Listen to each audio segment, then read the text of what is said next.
بہت سے لوگ پوچھتے ہیں کہ اچھا کس پہ قربانی لازم ہے، کون قربانی کرے، اور پھر عموماً یہ بتایا جاتا ہے کہ جو صاحب نصاب ہے، جس پہ زکوٰۃ ہے، وہ قربانی کرے. لیکن ہم دیکھتے ہیں کہ اللہ کے رسول صلی اللہ علیہ وسلم تو کبھی بھی صاحب نصاب نہیں ہوئے، ان کے ہاں تو کبھی بھی اتنا مال جمع نہیں ہوا کہ آپ اس میں سے زکوٰۃ نکالیں یا کچھ اور.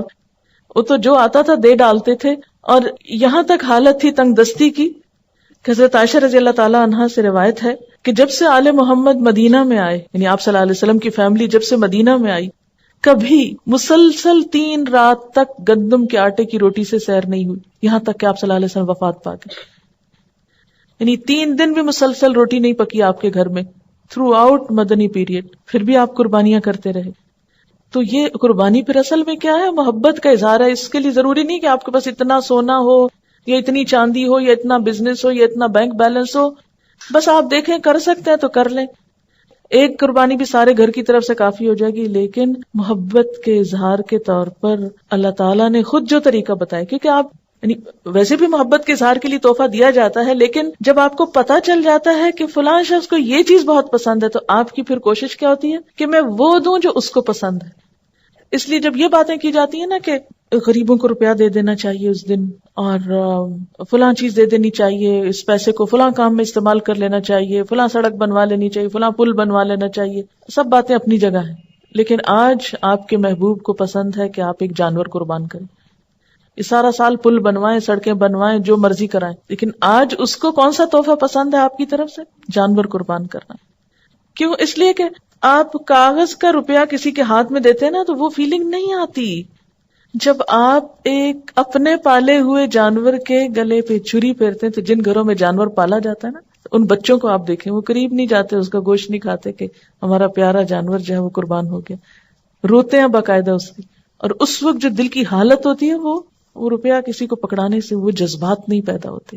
اور یہ یاد دہانی ہے مسلسل، یا اللہ آج اس جانور کے گلے پہ چھری پھیر رہا ہوں، کل آپ نے مجھے طلب کیا نا تو میں بھی حاضر ہوں، میں اپنی جان بھی دوں گا آپ کو. کیونکہ محبت میں تو پھر کوئی بھی چیز بچا کے نہیں رکھی جاتی نا. آپ صلی اللہ علیہ وسلم 10 سال مدینہ میں رہے اور ہر سال قربانی کی. اسی لیے آپ نے فرمایا، ابو داؤد کی روایت ہے، اے لوگو، بے شک ہر گھر والوں کے ذمے ہر سال قربانی ضروری. ان علی کل اہل بیت فی کل عام اضحیہ. اب یہ الگ بات ہے کہ اگر بالکل پیسے نہیں ہیں اور مطلب نہیں کرنے کے قابل ایک بھی، تو کوئی بات نہیں، کیونکہ بہت لوگ بہت ہی غریب ہوتے ہیں.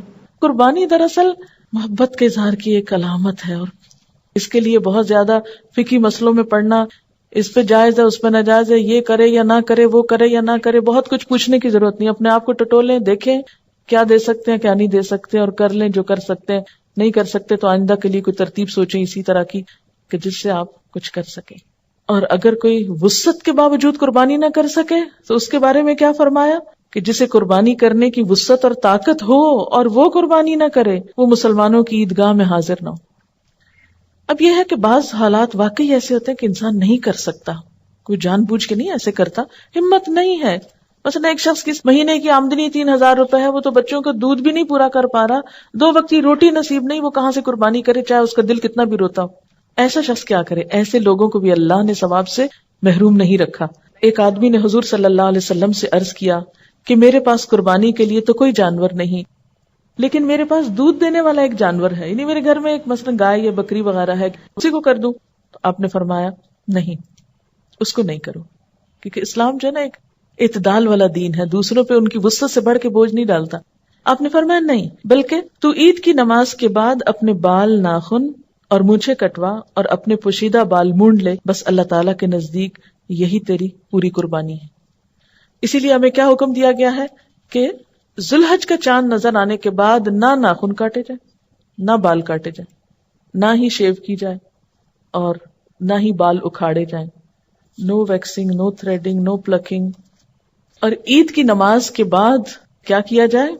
کیونکہ عام طور پر تو کیا ہوتا ہے، عید کی تیاری میں لوگ اپنے آپ کو سنوارتے بناتے ہیں، بچوں کے بال کٹوائے جاتے ہیں، حجامت کروائی جاتی ہے. لیکن اس عید کے موقع پر عید سے پہلے کچھ نہیں کرنا. عید کی نماز کے بعد جب دوسرے لوگ جانور کاٹ رہے ہوں گے تو آپ کے پاس جانور کاٹنے کو نہیں تو اپنے ناخن کاٹ لیجئے، یہی آپ کی قربانی ہو گئی. یعنی جس کے پاس وسعت نہیں، اور جس کے پاس وسعت ہے قربانی کرنا ہے، اس کے لیے بھی یہی حکم ہے. اور حاجی جو حج کرنے جا رہے ہوتے ہیں تو احرام کی حالت میں بھی ان بالوں کو ناخنوں کو آپ ٹچ نہیں کر سکتے. تو اس طرح حج والے اور قربانی والے اور بغیر قربانی والے سب ایک چیز میں تو شریک ہو سکتے ہیں نا. یعنی اللہ تعالیٰ ہر ایک کو نیکی کا موقع دیتا ہے.